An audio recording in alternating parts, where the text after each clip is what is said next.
Welcome to Peninsula Health's Persistent Pain Management Service Orientation session. My name's Nairi, I'm one of the clinicians in the service. We use these sessions to help explain a bit about modern pain science and the understanding of pain and how complex it can be, but that also allows us to speak more in the second half about how our service helps people manage their pain and the sorts of strategies we focus on. The important thing is at the end of the session, you'll get to make a decision about your pathway in the service, which parts of the service you'd like to access. So hopefully you've got a sheet alongside you with a pain storm, so a cloud and some droplets on the front, and it'll have some space on the back for your selections at the end. This session could take over an hour, so we do encourage people to pause as they need to move around and to give yourself a break if you're finding the concentrating quite difficult. Important to say that we see lots of different types of pain presentations within the service.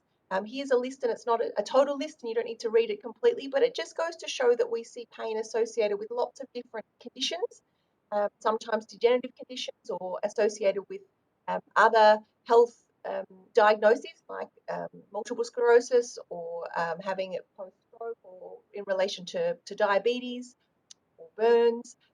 We also see conditions such as fibromyalgia or polymyalgia rheumatica.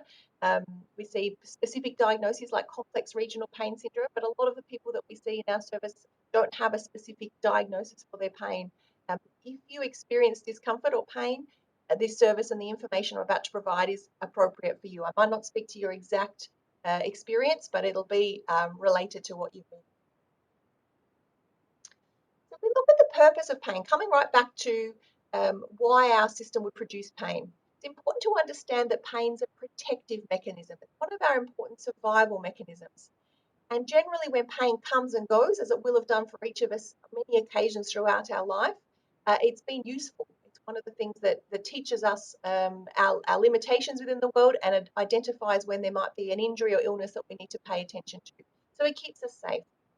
So it prompts us to withdraw from danger. So the old classic of putting a hand too close to the flame or something like that. But also it allows us to heal. So if we've got pain, we generally pay attention to an area. We often rest it more, and it can allow a healing process.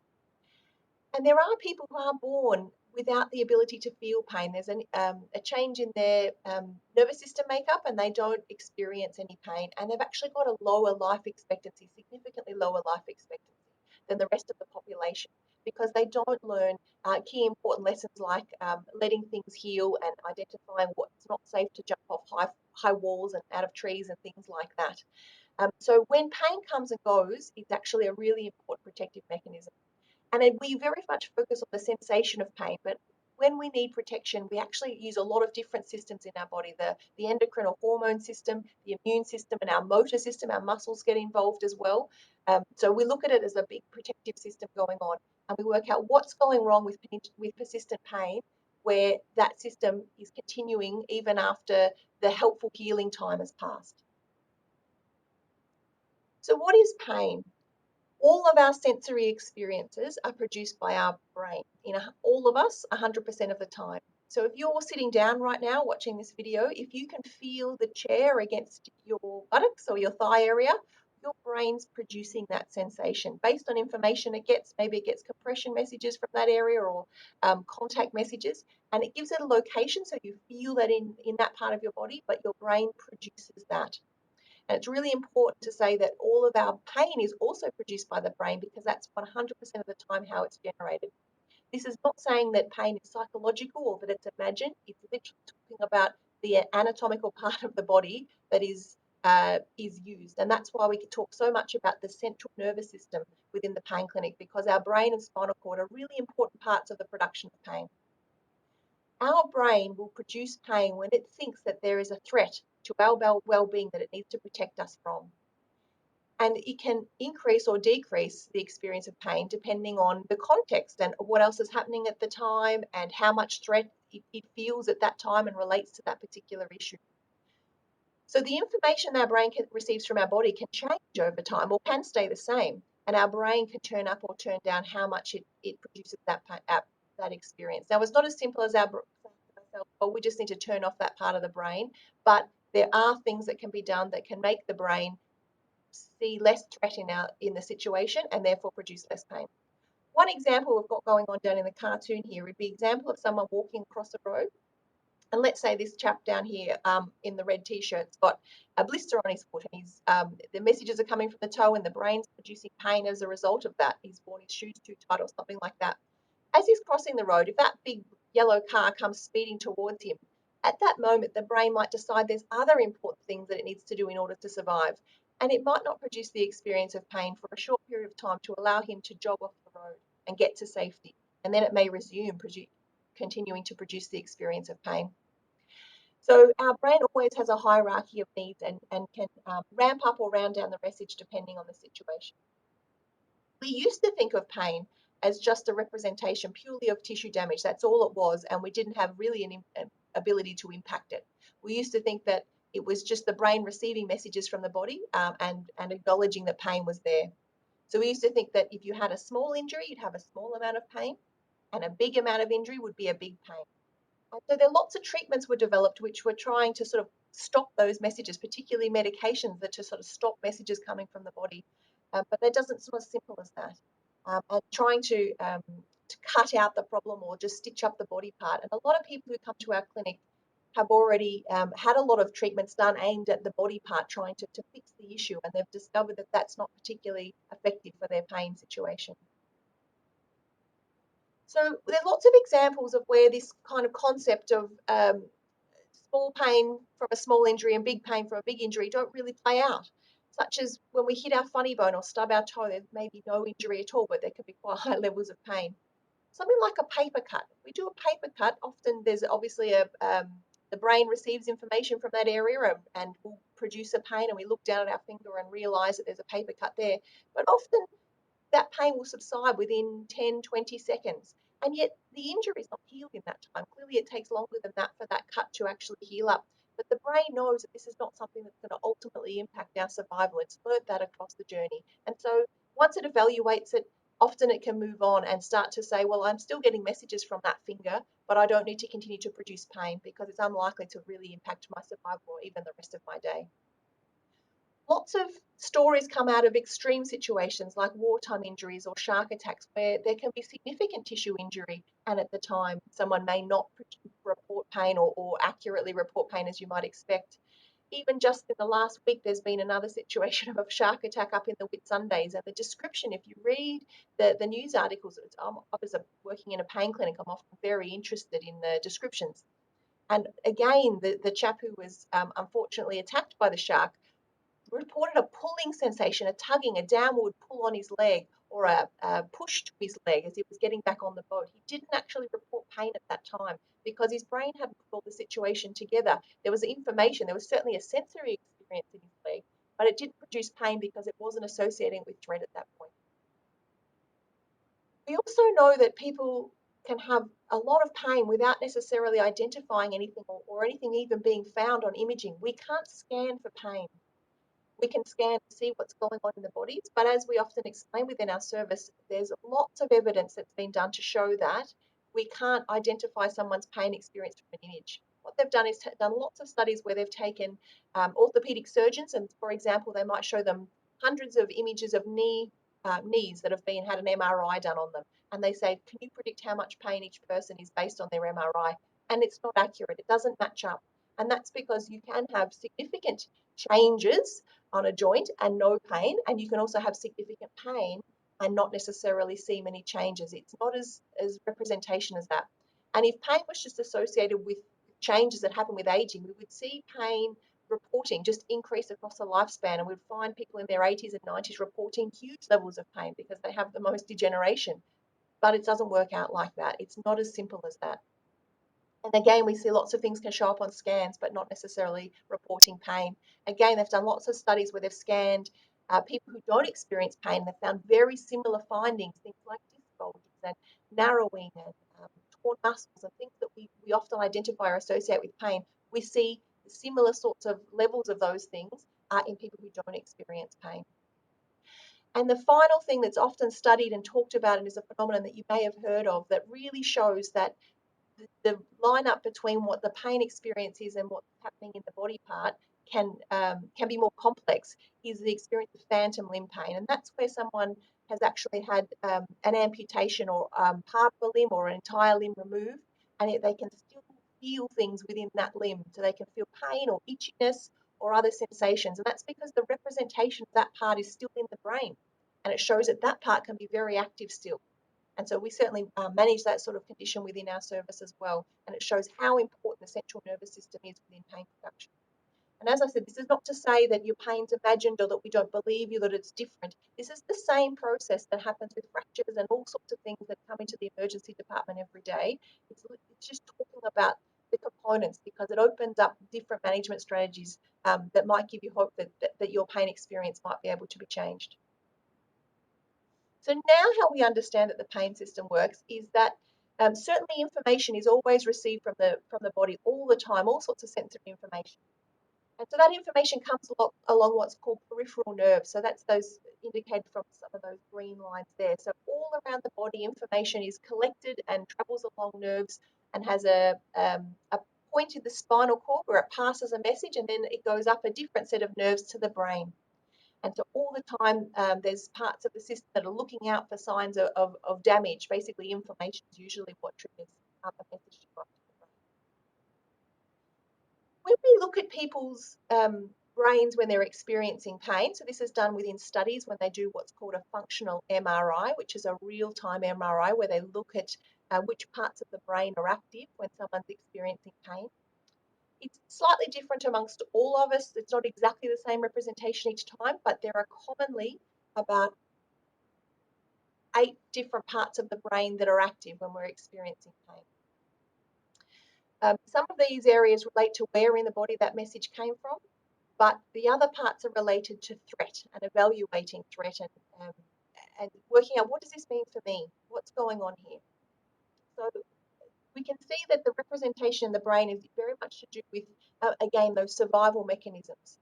It's a complex representation in the brain, and that can be why it's so tiring to experience pain.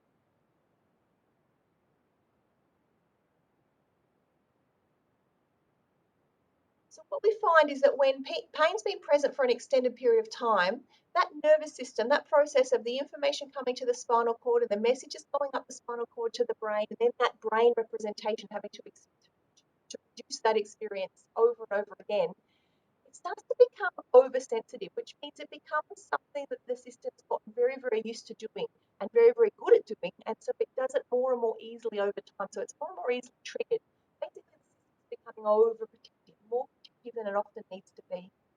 And so we don't see this line up there where pain's helpful. It's not necessarily a helpful amount of pain to help healing and then easing off, which is what we want after some sort of injury. The systems become more efficient, and it often starts to be that pain spreads over time or becomes more easily triggered. It can become more intense or less predictable. It can be there more of the day. Some people say, yeah, but I've got a diagnosis for my pain. This is all well and good, but I know I've got an arthritic hip and I'm going to get something done about it, or I know that I've had this condition diagnosed. Across all pain presentations, acute or chronic, and no matter what the diagnosis is, over time, if pain's produced consistently, there's always a degree of the system getting better at producing it. That's the process of learning. So this sensitization or learning of the system happens in all presentations. One of the terms that's used for this is commonly called central sensitization. This might be something that you've come across if you've done some reading. And that literally means central as in brain and spinal cord, and sensitization, lowered thresholds, doing things more easily over time. And some of the analogies we use for this is it's like the volume knob gets turned up over time. So the system's shouting louder and louder, becoming more and more protective. The other analogy we often use is like our pain system is like a car alarm. And we all want, an alarm in our system to let us know if we've done significant damage. I've talked at the start about people who don't have that alarm having a lower life expectancy. So we do want a system that alerts us to damage, but we don't want a system that's so sensitive that it's triggered by the wind blowing or it's triggered by a leaf falling on the car and it goes off it goes all day, every day. That's an oversensitive car alarm, and that's another analogy that you can think of for what might be happening in parts of the system. So again, studies have shown that there are some differences that we see in people who are experiencing persistent pain in terms of some of the processes within the spinal cord and the brain.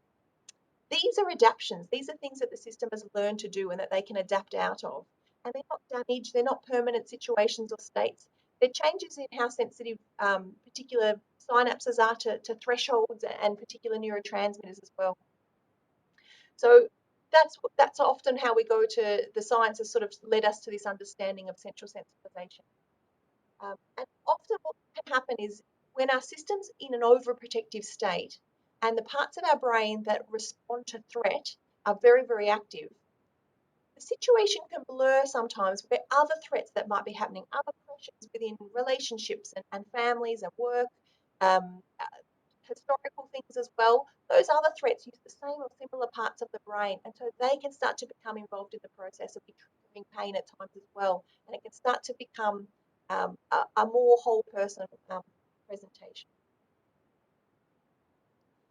Some of these changes that we see can be things like an amplification or a yelling of the message from the spinal cord. So if we just look at this image here, let's say someone experiences the sensation or has a sharp sensation happen on the arm there, like this pin here. And a message goes along that peripheral nerve to the spinal cord. In a sensitized system, that might be doubled at that point. And the brain doesn't know any different. It just gets the sense that there's a bigger threat there, and so it produces a bigger pain as a response. What can also happen is other sensory information that's not to do with injury or damage, normal sensory information like body weight or the normal sensation of movement, bending and stretching joints, pressure on skin, things that happen as we move throughout the day, other information that's also traveling up to the brain. That can be received again as a threat response. And so everyday movements can start to produce pain as well when they're not actually a reflection of damage in the area. They're a reflection of movement, but a sensitive system can go on and give the brain the message that there's a threat there, and so the brain can produce pain. And some of the changes that happen within the brain as well, we see increased activity in some areas that have been producing, involved in the production of pain over a long period of time. So, for example, if someone has develops back pain, and if we were in a study situation to scan their brain, one of those 8 areas that we would see activity would be the part of the brain that receives information from the back, and that would make sense. It's saying, "Yep, okay, I'm aware that something's going on in the back." If that person's pain continued over months to years, and then that person's brain was rescanned for studies down the line, what we may see is actually a larger area of activity in the brain over that area. So over time, the adjacent or neighboring areas of the brain have also become active as the brain started to produce a bigger protective response. It wants to know more information. Now, the areas of the brain that might be adjacent to or next to the parts of the brain that produce or are related to the back are things such as the hip and the shoulder. And what that might mean is that pain spreads to those areas, not because there is an issue with the hip or the shoulder, but because the part of the brain that's involved has actually become larger. And so it's sometimes referred to as smudging in the brain, but it's a reversible change. It's to do with, again, this overprotective nature of the system at certain times. And I said at the start that as well as the sensory experience of pain, our system uses lots of other systems to try and protect us. And I'm just going to run through some of those, and you might recognize some of these things as part of your experience as well, that your systems become overprotective. The one way that our system might protect us is to increase sensitivity in the nervous system, as we just spoke about. One other way that it can often become more sensitive is to produce increased systemic inflammation, so low-level inflammation within the system. And that can present as things like gut issues or rash or skin issues. It can present as fatigue or brain fog as well. The motor system, I talked about the muscular system being involved in protection, and a protective motor system often looks like body tension. So bracing before movement, just being tense throughout the day, difficulty relaxing. That might be that you notice you hold your shoulders up a lot more than you used to. You might be tense around the jaw or the face or even around your trunk. Change body posture. It's protective to lean away from areas or to limp or to reduce the use of something. So you might have stopped using a body part or body area quite significantly as a response to this. again, it's protective to think about the pain or think about issues around the pain, what can be done, what has been done, what didn't work. So thinking about the pain or even having to plan your day, how's my pain? What does that mean I can do next? How am I going to plan that so that I might not get a pain flare if I do it? So a lot of cognition going on around this sort of thing.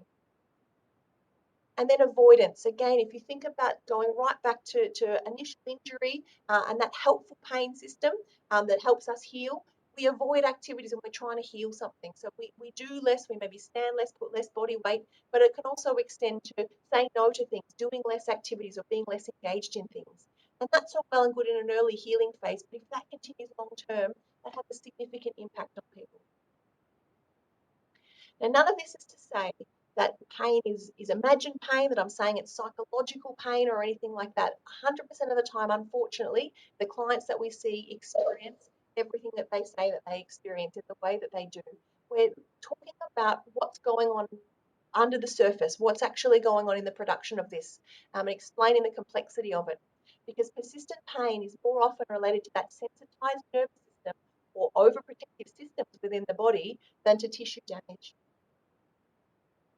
But the good news about all of this is that these are adaptations within the system. These are changes, things that the system has learnt to do, and so they are reversible.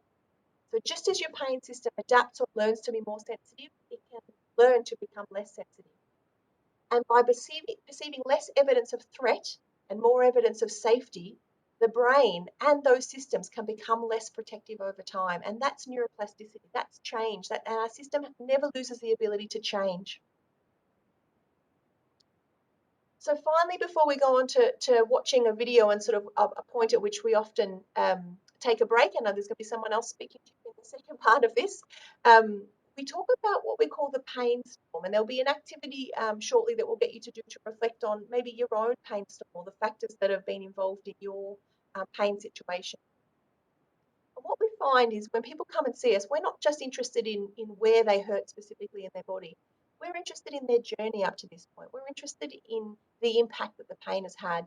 And if you've done some of our questionnaires up to this point, you'll see that we're interested in impact on mood as well, because there's a whole person around what's going on here. And the threats associated, the protective responses of your system can be triggered by lots of other things that are happening in your life. And they might be things that seem unrelated to the pain, or they may be the impact of the pain on your life. Broadly, we talk about some of these things as biological, so changes in your body and your general health and what you can do, your capacity. We look at them in terms of psychologically, the impact on mood and the impact on the way you think about things. And then in terms of how you engage within society, so what you can actually do and how that's changed things as well. I'll give you some examples of some of the things we commonly talk to people about and hear about when we are assessing people and talking to them about these. Some of the biological factors are things like your health history. Are there any other health conditions that have been associated with the onset of this pain, and how are they being managed? What else has happened to you across the journey? What other pressures is your system on? Are there other immune issues and things that could be driving sensitivity? What's the general fitness like? What is your ability to maintain health been like in terms of being able to exercise to the degree that you'd like? Has body parts become weakened or tight or stiffer over time as well? Has diet been impacted? So diet commonly does get impacted with persistent pain. That can be for lots of reasons. It can be to do with changes in how hungry people are. So you can sometimes comfort eat or you can feel nauseous depending on medications. But more commonly, it can be about preparing food and the energy that you have for that. People commonly eat their biggest meal later in the day, and fatigue can be an issue for a lot of people later in the day if they're experiencing pain. It can be about affordability or accessing the kind of food that you like. And that's our nutrition, that's our fuel. So it is important and can affect the immune system as well. Sleep's something we always talk to clients about because it has a big impact. You know from um, getting a poor night's sleep that in any person, a poor night's sleep can produce irritability or sensitivity in the system. And if you've already got a sensitive system, that's just going to turn that volume up on that. Sleep can be impacted for lots of reasons as well. It can be about physical discomfort, but it can also be a time when the rest of the distractions of the day cannot be there. So it can be a time when people really get wound up by thinking and mood and worry and things like that as well. Medications can have an effect on people. They can have side effects. There can be a lot of stress around medications. Um, we'll talk a little bit more about medications in the second half, but if there was a really good medication that worked across the board for persistent pain, then we wouldn't need our clinic and a conversation like I'm having with you now. Um, so that they're always complex. And we've just talked about all the systems that are involved in persistent pain. It's very difficult to find a medication that can just target pain when it's one of the systems big protective responses. Some of the psychological factors that can be impacted. So many people that come through our service have experienced difficult life events, whether they're early life or things that have happened throughout the journey of their life. They might be associated with the onset of their pain or something that's happened since. And one of the reasons we think that we hear this so commonly within the clinic is because when you have a difficult life experience or something traumatic happening, that's a really big threat to the system, and it can prompt the system to produce super defenses, so be overprotective at that time or even to future events. So maybe an injury or things that arise in the future, the system can have a stronger response to, so produce more pain and be more likely to get into this overprotective state where there's high levels of pain being produced on a regular basis. So it is something that we talk to our clients about. Fear is something really common that we hear within the clinic as well. Fear can be associated with the future, or it can be fear of pain on a daily basis. So avoidance of things to try and prevent flare-ups and things like that. There can be a lot of fear associated with pain. And past experience, what you've been told. A lot of people will tell us about what they were told by particular specialists and the impact that that had, how it deflated them or frustrated them, or that there was how they were treated at work, or all sorts of different things that can have happened. We all have thoughts all of the time racing around there, but there can be some thoughts that are particularly unhelpful. I'm not wrong, not bad, but maybe not helpful moving forward. Why me and when's this going to end? Things are really understandable, but they can keep the brain in a kind of threat mode, and that can be also sending fuel on the fire of the pain. It can be promoting the system to continue that protective response. So we have psychology as one of the key aspects of it. Knowing how much activity to do is really important as well to try and increase what you're doing over time. And commonly people have tried to push through their pain and found that they end up pushing through and then falling in a heap and needing a long time to recover. We call that the boom bust cycle. Other times people have thought, well, maybe I'm doing too much, I need to back off, and they'll step back from doing things and over time do less, but ultimately have found that that doesn't actually take their pain away necessarily either. It can seem like a management strategy, but it's certainly not a way of living a meaningful and happy life by stepping back from things all the time. So trying to find out how the correct amount of activity for someone to continue to build on it over time is something that we look at within the mood can be impacted. So maybe people have mood issues before their pain onset, and other times people find their moods changed because of their pain or since the onset of their pain. And that's the things that we screen for. Depression, anxiety, and stress are quite common amongst the clients that we see. There can also be a real lack of confidence. So when pain's unpredictable, which is something that we hear quite a lot, it can be difficult to commit to things. So people can say, oh, I don't know how I'm going to be, so I can't commit to volunteering or doing work or minding my grandchildren or whatever the situation is. People can lack confidence more generally if they've found that things have been challenging and not working out for them in lots of different areas, maybe of their health and pain journey. They can start to broaden that and generalize it to, well, maybe this won't work out. Maybe I'll struggle to be as good of friends with that person anymore, or whatever the generalization can be. Sometimes we see lack of confidence. And it can be difficult to pay attention and concentrate on things sometimes as well. So a lot of people talk to us about the experience of kind of brain fog or not being able to hold as many pieces of information as they used to. Remember I talked at the start about those 8 different parts of the brain that are active and how much work goes into a system that's constantly in protect mode. It's hard to move that aside and access the frontal parts of the brain that are really involved in some of that organizational, long-term planning, creativity stuff. But that's again, it's the state that the system's in. It's not a permanent change, and if the system can be calmed down to be less protective, often those skills come back. And some of the social factors. So social isolation, withdrawing from social situations. Not everyone we see experiences this. Some people are just as active as they always are, but a lot of people have found that they've stepped back from things, and there can be lots of reasons for that as well. Sometimes it's about physically sitting for long enough to have the social experiences that they used to be. I can't go to cafes with their chairs or whatever the circumstances. It can be financially affording the way that you used to socialize with people. Or it can be about that confidence again, or thinking, gosh, do I talk about my pain? I don't want to talk about it when I go out. That's my break from it. Or do I pretend like it's not happening and smile the whole time and pretend like things are great? So there can be lots of reasons that people have stepped back from that. Finances, we acknowledge, can be significantly affected, whether it's the ability to work or funding treatments and things like that. That can be an extra pressure, an extra to the system as well. Reduced participation. So doing less things within society compared to what you used to. And it can be about work or that sort of engagement, but it's also about hobbies and interests as well. And often they're the first things that drop off for people. People often maintain their chores around the house and their sort of basic responsibilities. And if they're feeling tired or fatigued or in pain, they drop off those things that they used to do that gave them joy, that gave them those outlets in life as well. So we're interested in that. That's potentially playing a part in this ongoing overprotection of the system.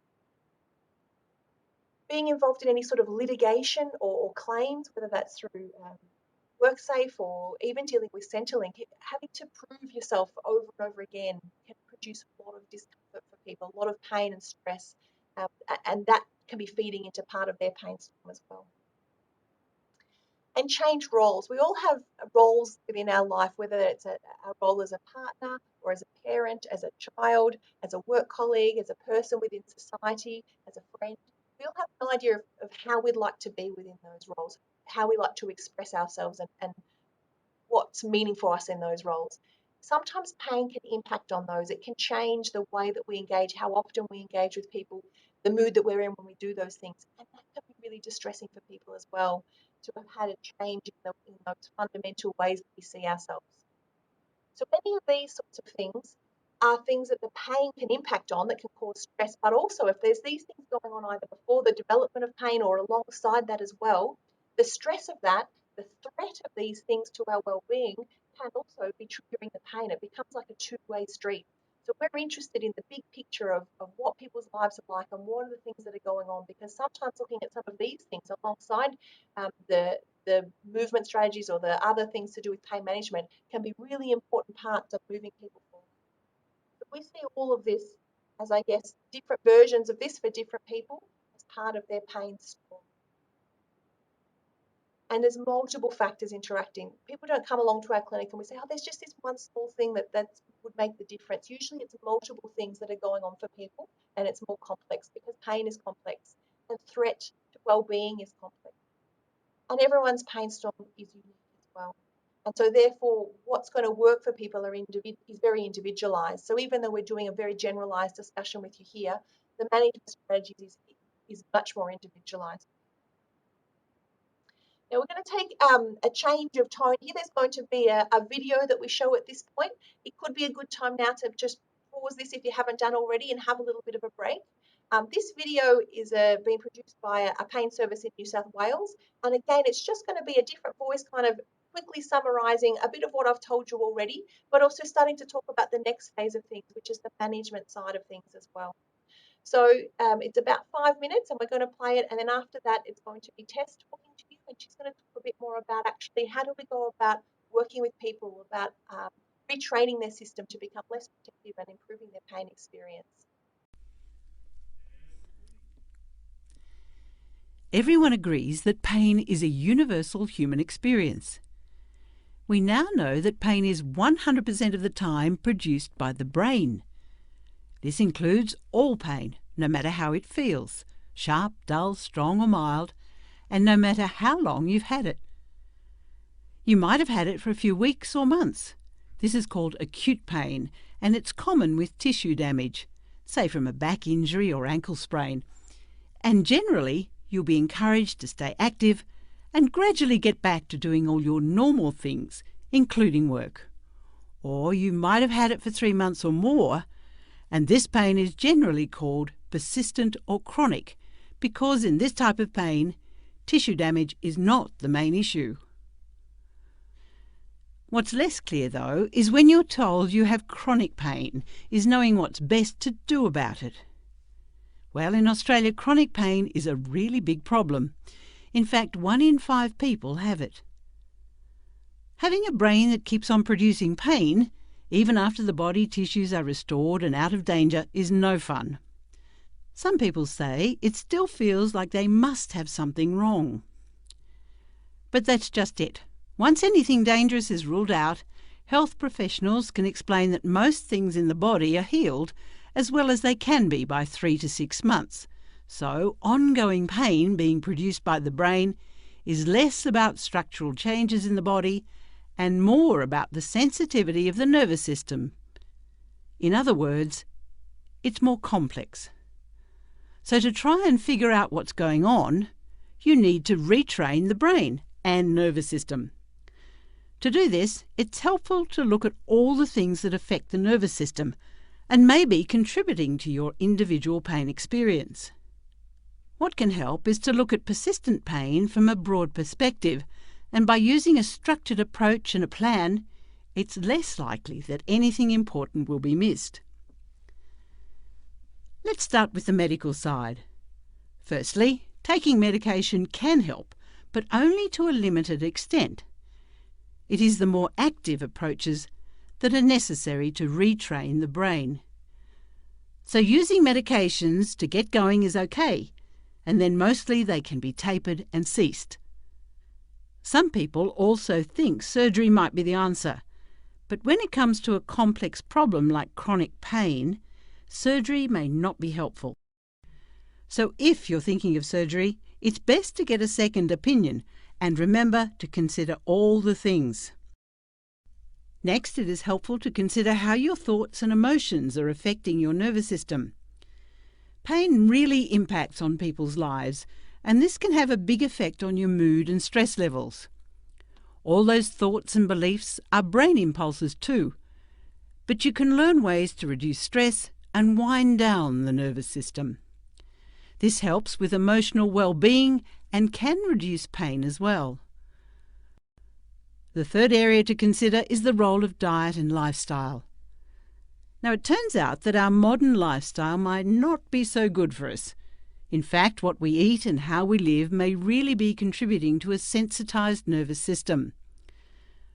Looking at all the things like smoking, nutrition, alcohol, and activity levels, and seeing if there are any issues is a good beginning, and these things can go on your plan.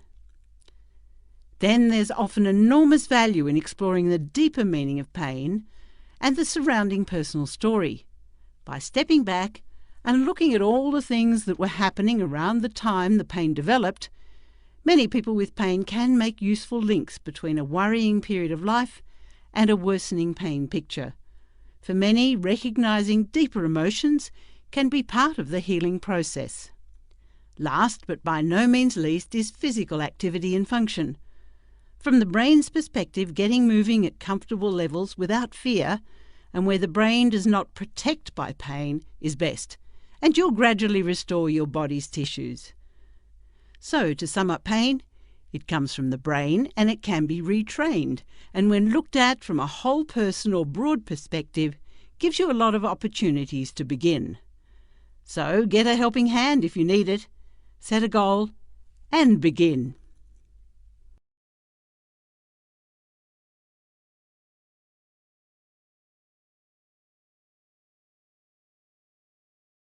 So to summarise the key points that Nari's talked about to you earlier in the session, the pain system is there to protect us.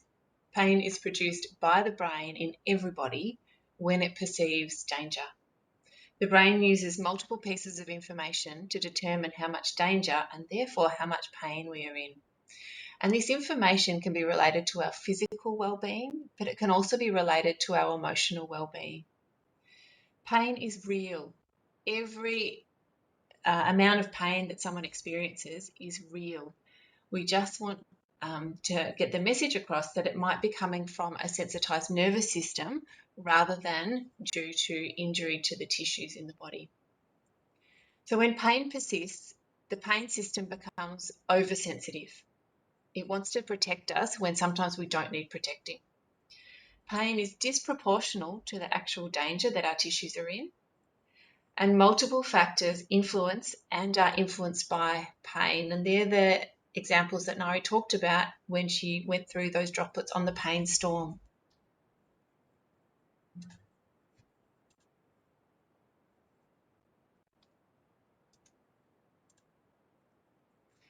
So now we'd like you to get out your activity sheet and complete your own pain storm. So you'll see there's lots of blank rain droplets on the activity sheet.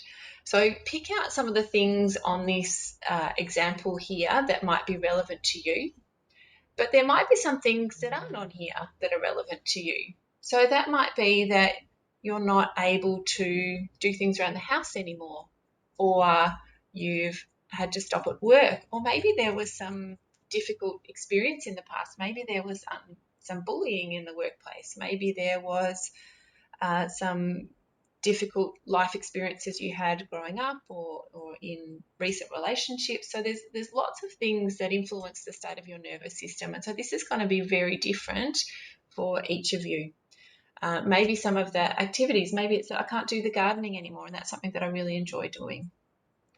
So thinking about what is relevant to you, and now's your opportunity to pause the video and complete that activity for yourself. So please do that now.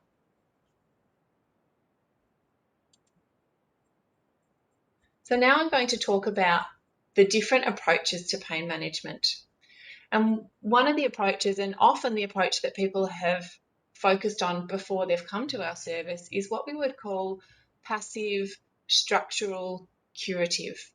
And so these are where people are seeking options to fix something that they perceive is wrong with their body, or to try and get rid of the pain. This works very much on the tissue component of pain or the structures of the body. So it might include medical interventions, so whether that's surgeries or injections or even medications that influence what's going on in the structures and the tissues of the body. Or it could be hands-on treatment, so that might be massage or manipulation from a chiropractor or osteo, acupuncture, those kind of things. So we're talking about an approach that is having things done to you, and that's why we call it a passive approach. So yes, you are going and seeking out and getting these treatments, but they're being done to your body, to your system. It is not you doing it yourself. The other approach, and this is the approach that we really specialise in our service, is an active self-management approach. And this is what the evidence and the research is really supporting, is the most effective treatment for people who experience persistent pain. This approach is active, not passive. So it's not things being done to you. It is you doing things differently, and I'll talk in a moment about how you do that. It's about teaching the brain to become less protective. Nari talked before about how your brain has learned to respond to the way that it does now through repeated experience and evidence to say that either you're not safe or the world's not safe, or there's something in your body or something about you that needs protection. So that brain can actually learn not to do that. You have the most influence on your nervous system. So nobody can go in and change your nervous system or take it out. Lots of things wouldn't work if anyone ever tried to do that. So the way that your nervous system learns and develops and responds is based on the experience that it has. And so the one that can change that is you, because you're the one choosing how you respond, how you think, and looking at the experiences that you have. It requires behaviour change. So that old saying of if you keep doing what you've always done, you'll keep getting what you've always got. So to have a different experience, the active self-management approach really requires that you do something differently. We know that multiple strategies work best. Some of you have probably gone and tried components of what we specialise in, but on their own, they're not always enough to make the difference in your pain experience and your experience of life. We really focus on learning how, or teaching you how to manage your pain, how to cope with your pain. And in doing that, we also see that the pain experience can change. So to help you have shelter from that storm, that pain storm, there's the umbrella here. And so I'm going to talk you through very briefly what we do when we're working with clients to help them learn some ways to cope with pain differently, to manage pain differently, and have a different experience of pain. The first thing that holds all of it together is education. So we've given you a bit of education in this session on how the nervous system's involved in the experience of pain, how the brain produces the experience of pain, how the brain produces every experience that we have based on the information it's receiving from either inside the body or the external environment. What we would do is actually give you more understanding of that, talk to you in more detail about how that works, how the nerves send those signals, what the brain does when it creates an output, how a stress response is associated with part of that, how the immune system's involved, how hormones and other neurochemicals are involved in that, so that you can really get a good understanding of how the strategies that we teach you can really influence those processes.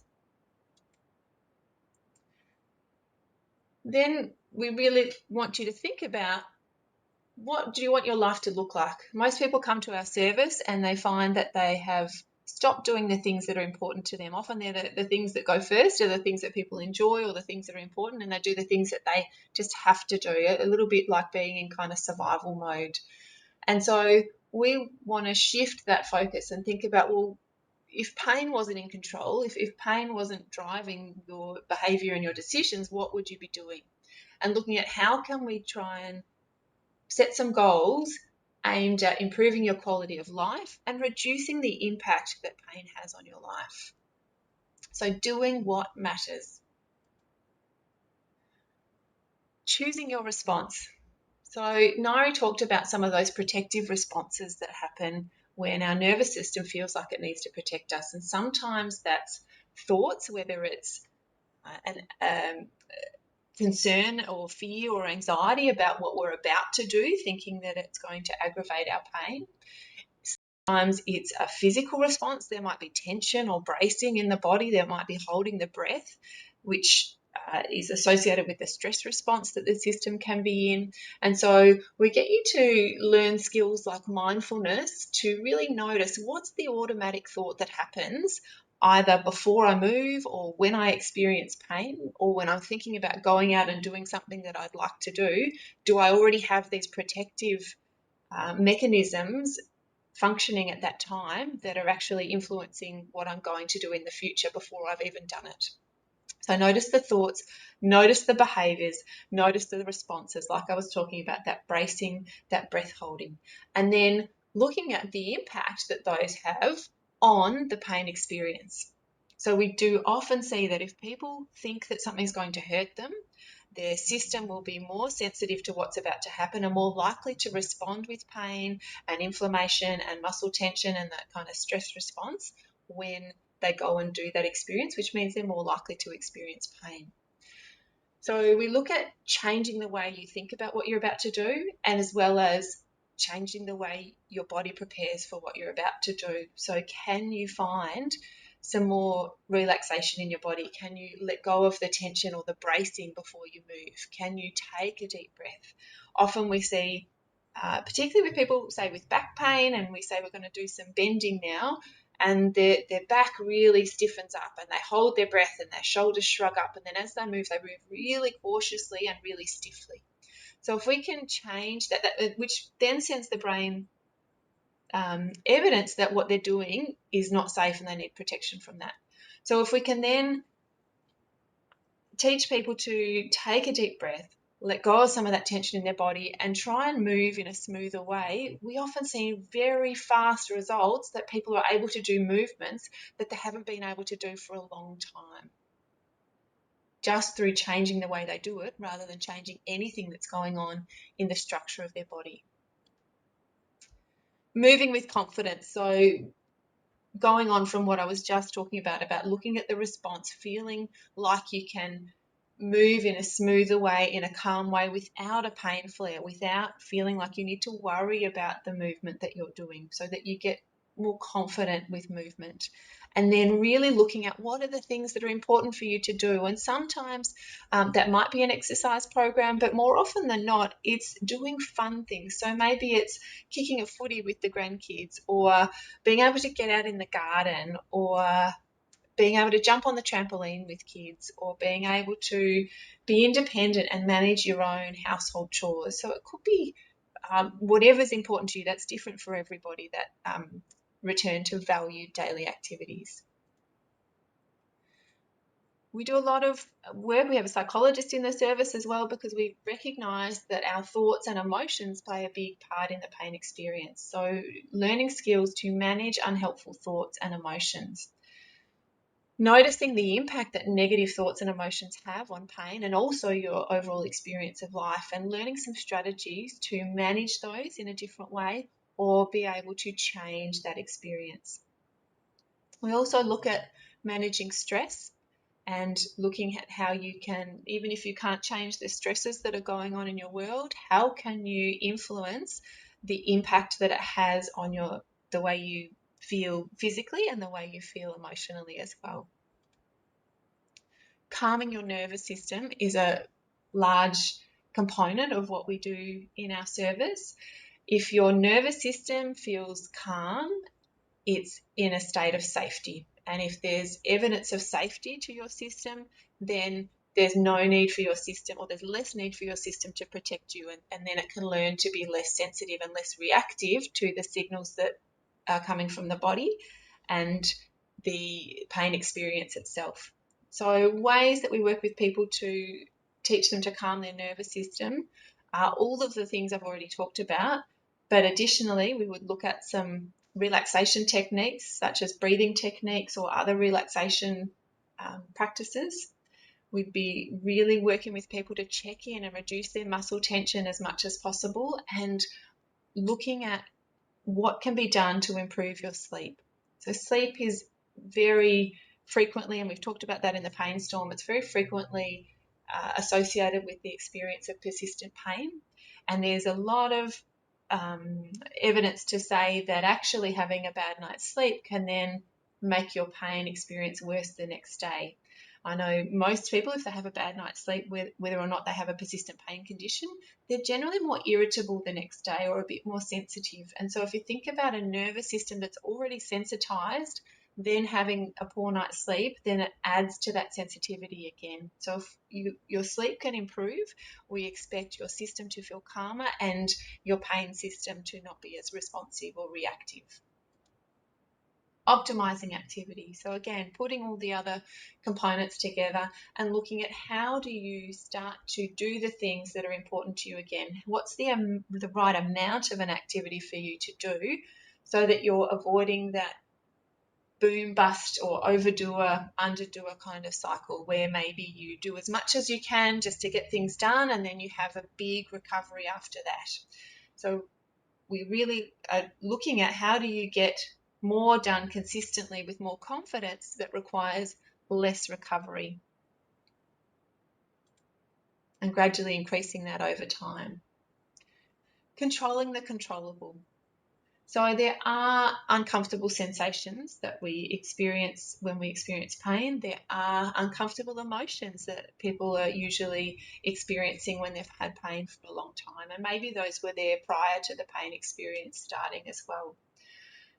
So what we often see, and what some of the psychological strategies look at, is that it's people's struggle with those sensations or with those experiences that can build on the discomfort.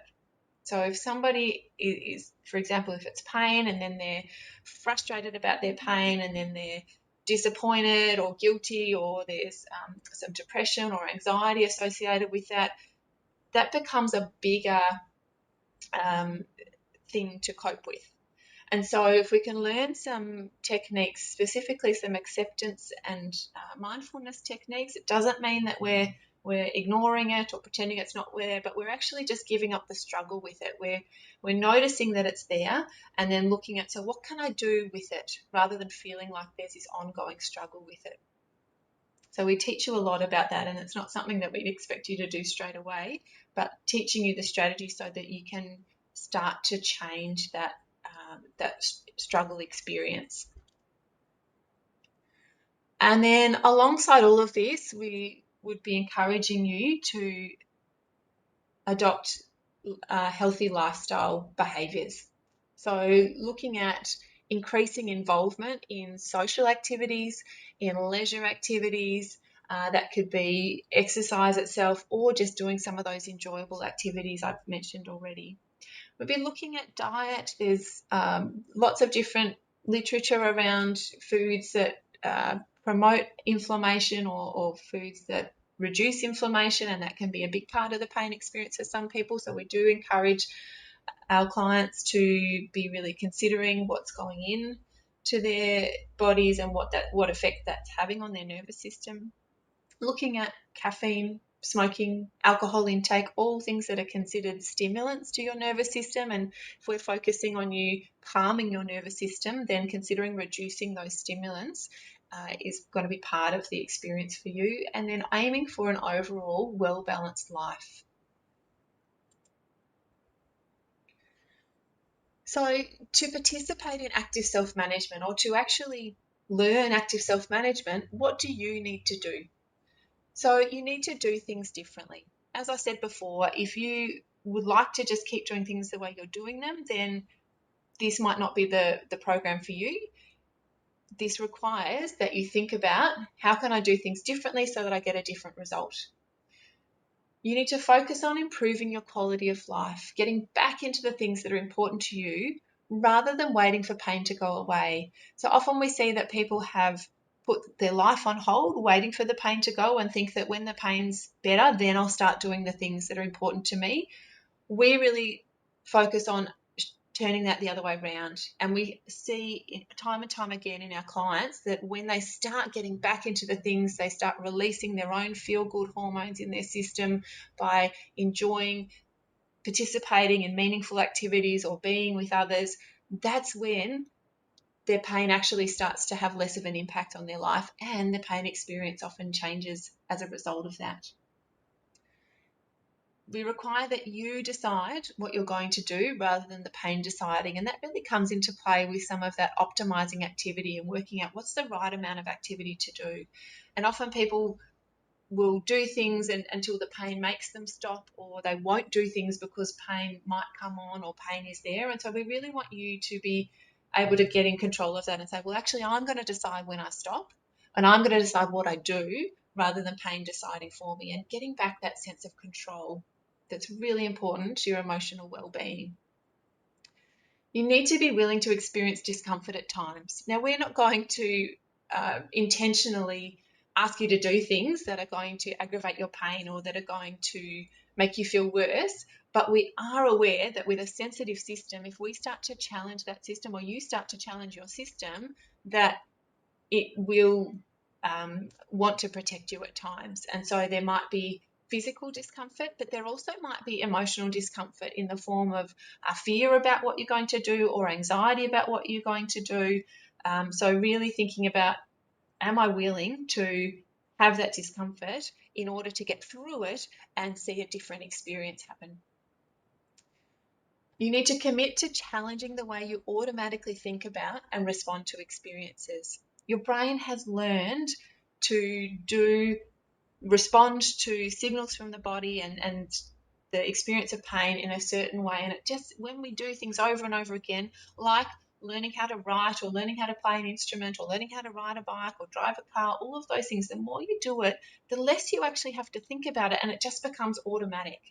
And the brain does the same thing in its with the way that it produces pain. So if it does it over and over again, it gets very good at just automatically choosing that response. And so to have a different response available, you need to challenge that and repeatedly and consistently choose an alternative approach so that your brain can learn a different way of responding to what the information that it's receiving.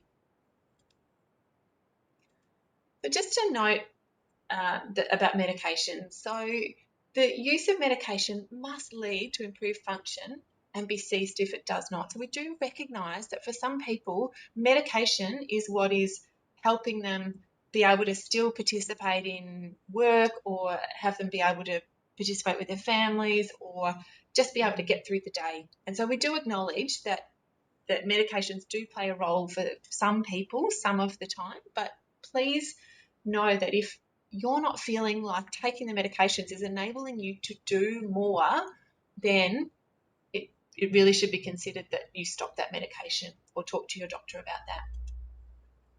So all the evidence does not support the long-term use of medications for persistent pain. That's in multiple research articles and literature reviews. Most people would know there are risks associated with using medications, risks like tolerance and dependence and addiction, as well as side effects that are associated with medications. So really thinking about, if you are taking medications, are they providing you benefit, and do those benefits outweigh any negative side effects of the medications? So if medications are a useful part of your pain management experience and they are helping you to do more and participate in the things that you need to participate in your life, know that they should not be the only strategy for managing pain. So it's still beneficial for you to learn some other strategies to manage your pain experience and learn how to cope and participate more in the things that are important to you. In terms of the paperwork that we send out to you, thank you so much for completing that for us. We have that back from most of you, and if we haven't received that from you, when we next get in touch with you, we will ask you to complete that for us. So we're part of a Australia-wide and New Zealand now collaboration that uses those questionnaires, and all of the responses that we receive from you, we de-identify that, and it all goes into this collaboration database, and that allows us to look at patterns amongst the services that treat people that experience persistent pain, guide research to look at are there things that are standing out that actually present in more people with persistent pain, and do we need to find out more about that? Looking at are the pain services getting better outcomes than us, and is there something that they're doing in general that we can learn from so that we can get better outcomes for our clients? So that's how it's really useful on the bigger scale. And for us personally, working with you, it really helps us get a sense of where you're at when you're referred to our service, and then as we do work with you, looking at are there any changes, and can we use some objective measures or some numbers to really measure the amount of change that we see. And we use that in conjunction with our talking with you when you express to us what's the difference that you've made, or what's the difference in the experience that you have through your work with us. So we ask you to repeat these through your time with the clinic so that we can assess any change that's been made and what that is in response to. So whether it was in response to a particular treatment or some individual sessions or a group session, or looking at what makes the most difference for you. And the easiest if we can email you. If you don't have an email address or a device that you can complete them on, that's okay. We can send you out a paper copy with a reply paid envelope, and you can send that back to us and we can enter the data in ourselves. So thinking about whether, if you're interested in what I've talked about today, is it the right time for you to engage in what we have to offer? So how do you know when you're ready? So thinking about whether if you're still looking for a quick fix and just want someone to take the pain away, then that's more of that curative, passive approach that I mentioned before, which is not what we specialise in. Looking at, am I open to other approaches like the active self-management approach? Are you ready to get on with your life? Are you ready to be in charge rather than pain deciding for you what you can do, what you can't do, and how much you can do? And then thinking about, do you feel ready mentally, and are things around you stable? And this is not to say that we can't work with you if you've got other things going on, but we do recognise that the work that we do requires that you are able to take on new information, you're able to apply it consistently, you're able to challenge those automatic thoughts, automatic responses, and be able to do something different. So if you're already dealing with a number of stressful experiences, we don't want to add stress or add to that load. So it might be better that we have a chat to you about when the timing is right, and that when some of those other stresses are resolved, then you do the work with us. But that's definitely something we can talk to you about individually. So the Persistent Pain Management Service, as part of the Peninsula Health Integrated Pain Services, we're based at the Mornington Centre in Mornington. We consider ourselves to be whole person centred, so not just looking at the area of your body where you experience pain, but looking at the whole picture. All of those things that Nairi talked about on the pain storm in that first half. We have a multidisciplinary team as part of the service. So we have Nairi and I, a physiotherapist and occupational therapist. We also have psychologists, we have doctors, we have nurses, and we have a psychiatrist.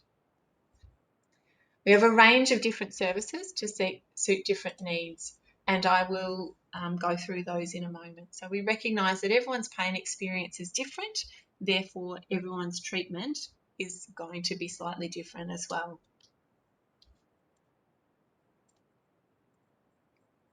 Consider now, where would you like your care to begin? So I'm going to show you some resources now, particularly if you're interested in getting started with some of the strategies that I've talked about already while you're waiting to engage with us, or if you're wanting to find out more.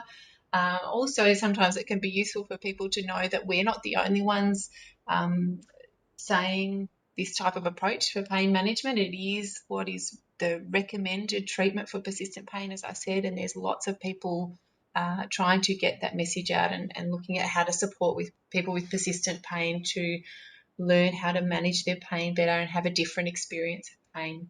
So this one here is through the University of Western Australia, or the Government of Western Australia, sorry, and they are called Pain Health. And there's lots of things on this website that are useful. There's stories about people that have learned how to manage their pain. There's a section talking about different conditions if you're interested in learning more about those. Everything from low back pain, different types of arthritic conditions, fibromyalgia, complex regional pain syndrome, a variety of conditions there, different management. So Nairi talked to you before about that the brains, we both talked to you actually about the brain being able to learn how to do things differently. That's what we call neuroplasticity. So you can learn more about that. And then looking at some of the things that I talked about on the umbrella, how to move differently, how to improve your sleep, looking at setting some goals and that activity pacing. So some modules you can work through there if you're interested. There's another course that has been offered without a fee at the moment, so that might be something that you're interested in if you'd prefer to do some work on your own. There's a course there through This Way Up.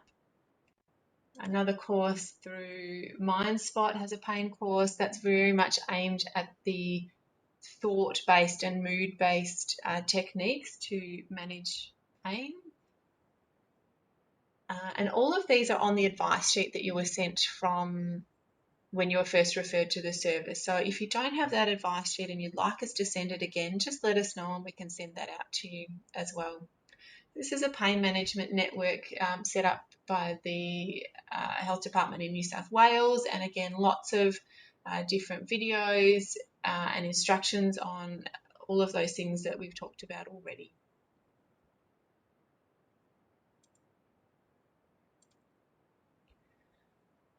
So now I ask you to turn to the other page of your activity sheet that you've got in front of you, and you'll see that there's the service pathway preference. So thinking about if you would like to be involved with our service, which part of our service you'd like to be involved with. So the first section there is the allied health component of the service. And to access this part of the service, you must be willing to explore living well with pain and willing to learn to self-manage ongoing pain. So that's what I talked about earlier is we're still hoping that you have a change in your pain experience, but the focus is not on your pain experience having to change before you can get going and do things. It's actually the focus is on you getting more active and have a better quality of life as the first point of call. And this is part of the statewide referral criteria for accessing government-funded programs related to persistent pain is that you actually must agree to that first point there. If you choose the allied health pathway, the first step would be an assessment with the team. So that's usually a combination of physiotherapy, psychology, occupational therapy. We have a session with you all together so that you only have to go through your story once rather than 3 different times to each of the different professions, and really hear about your personal unique journey with pain, look at what your specific goals are and how as a service we feel we can best assist you to achieve those goals.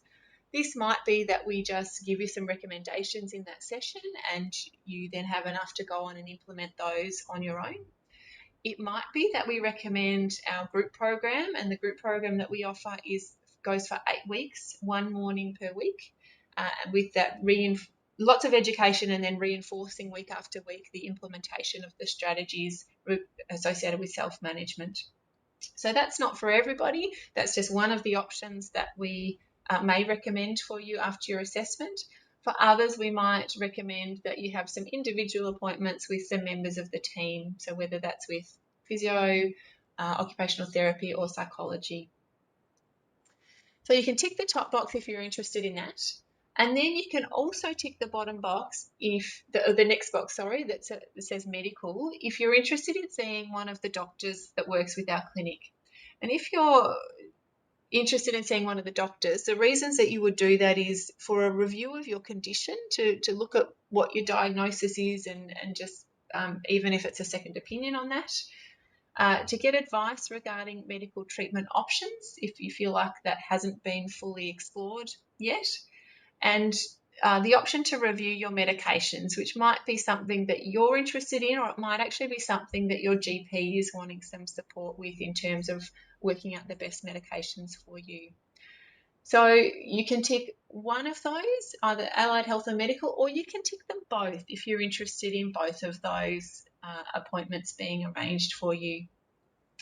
Please think about that there is a big demand for our service, and as you'll see with the wait times below, if you feel very confident in your GP's management, you know that you've explored all the options for treatment, you're comfortable with your condition or your diagnosis, and multiple people have said the same thing, please don't select medical just for the sake of it, because it does mean that other people who haven't got that experience will have to wait longer for that. So you're very welcome to select medical if you are requiring those things, but if you're feeling confident with your GP and actually what you're interested is in just learning those active self-management approaches, please don't tick medical just for the sake of it. And if you've listened to this session and thought, you know what, that's actually not what I'm interested in, I'm not on board with that approach, or I don't feel like I can take that on, then you might select the third box there, which is that you're not interested in accessing any of our services, and it might be that you're actually looking for something else. So if you thought you were coming along and going to hear about just getting an exercise program or something like that, you could write that down. And then when we receive this form from you, we can talk to you about how you could access that through a different service, either through Peninsula Health or somewhere else. So once you've selected the appropriate box there, or multiple, I said you could choose 1 or 2. So once you've selected the appropriate boxes for you there, you will send your sheet back to us, and there is instructions in the email that tell you how to do that, either by taking a photo with your phone and texting it to a number, either emailing it to the email address that you received it from, or if you have received it in the post, you can put it back in the reply pad envelope and send it back to us. When we receive that from you, you'll be contacted by one of the clinicians to discuss your preference, and then added to the waiting list to either have an allied health assessment or a medical assessment. The current waiting times for an allied health assessment are, we're saying 2 months. Sometimes they're sooner than that, and sometimes they're a little bit later than that, depending on staff availability. And for medical assessments, at the moment, I think we're down to about 6 months, but it is sometimes up to 10 months. So please be aware that you might be waiting up to 10 months for a medical assessment, again, depending on staff availability. So thank you very much for listening to this session, and we look forward to receiving your pathway preferences and activity forms and being able to assist you on your active self-management pain journey.